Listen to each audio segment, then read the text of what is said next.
Perkenalkan, nama saya Hidayah Rahmawati. Saya seorang dosen dengan jabatan tambahan sebagai Kaprodi Profesi Apoteker dan baru saja diberikan amanah sebagai dekan di Fakultas Ilmu Kesehatan Universitas Muhammadiyah Malang. Selamat jumpa kembali dalam pembelajaran kontrak perkuliahan. Pernahkah kita berpikir bahwa setiap perkuliahan sejatinya dimulai dari sebuah kesepakatan? Ya, bukan hanya jadwal atau silabus, tetapi kesepakatan akademik antara dosen dan mahasiswa yang kita kenal sebagai kontrak perkuliahan. Kontrak perkuliahan bukan sekedar formalitas administratif. Ia adalah dokumen akademik yang menjadi pondasi pembelajaran yang transparan, partisipatif, dan terukur. Dokumen KP memastikan bahwa semua pihak memahami peran, hak dan kewajibannya dalam proses belajar. Bagian 1, makna dan fungsi kontrak perkuliahan. Secara sederhana, kontrak perkuliahan merupakan perjanjian akademik antara dosen dan mahasiswa. Isinya mencakup arah, tata cara, dan kesepakatan dalam menjalankan proses belajar selama 1 semester. Fungsi utamanya adalah sebagai panduan formal dan etis. Formal karena memuat struktur kegiatan akademik. Etis karena menjadi wujud komitmen terhadap nilai keadilan, kejujuran, dan tanggung jawab bersama. Dengan adanya kontrak perkuliahan, pembelajaran tidak hanya berjalan sistematis, tetapi juga berbasis pada kesepahaman dan kolaborasi. Bagian 2, komponen-komponen penyusun kontrak perkuliahan. Sekarang, mari kita bahas komponen-komponen utama yang membentuk dokumen kontrak perkuliahan. Terdapat 9 komponen penyusun utama yang saling terhubung membentuk satu kesatuan panduan pembelajaran. Pertama, identitas mata kuliah. Berisi nama mata kuliah, kode, jumlah SKS, semester, serta nama dosen pengampu. Komponen ini memberikan dasar administratif dan memudahkan pelajaran dalam sistem akademik. Kedua, deskripsi mata kuliah.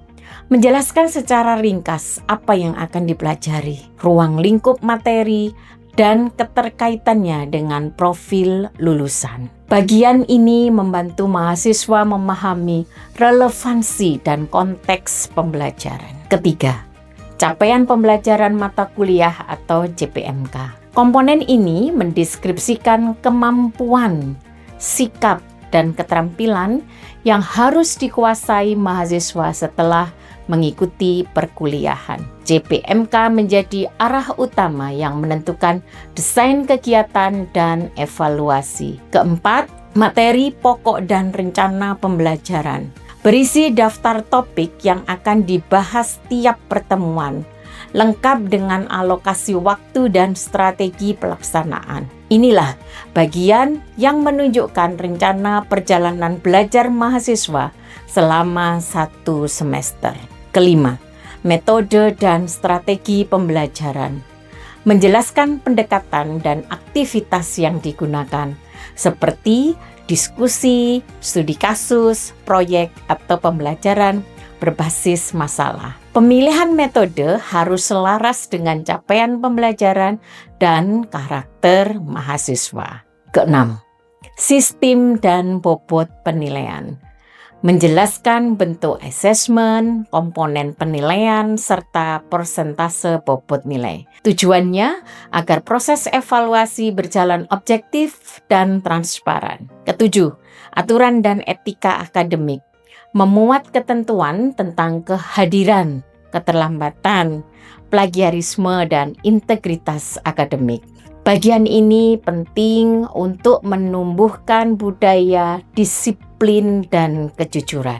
Kedelapan, referensi dan sumber belajar. Mencantumkan daftar buku, jurnal, atau sumber daring yang mendukung kegiatan belajar.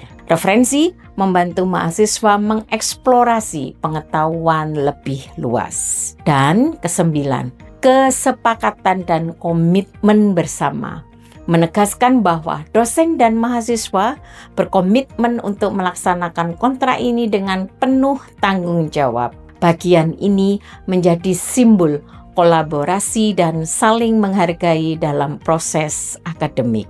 Bagian ketiga, kontrak perkuliahan di era digital. Di era pembelajaran digital, kontrak perkuliahan kini tidak lagi hanya berbentuk cetak. Banyak kampus yang mengintegrasikannya ke dalam Learning Management System atau LMS. Mahasiswa dapat membaca, memberi umpan balik, dan menyetujui kontrak secara daring. Digitalisasi kontrak kuliah bukan hanya efisiensi administrasi, tetapi juga memperkuat prinsip transparansi dan partisipasi. Setiap perubahan bisa terdokumentasi dan prosesnya lebih mudah diakses oleh semua pihak.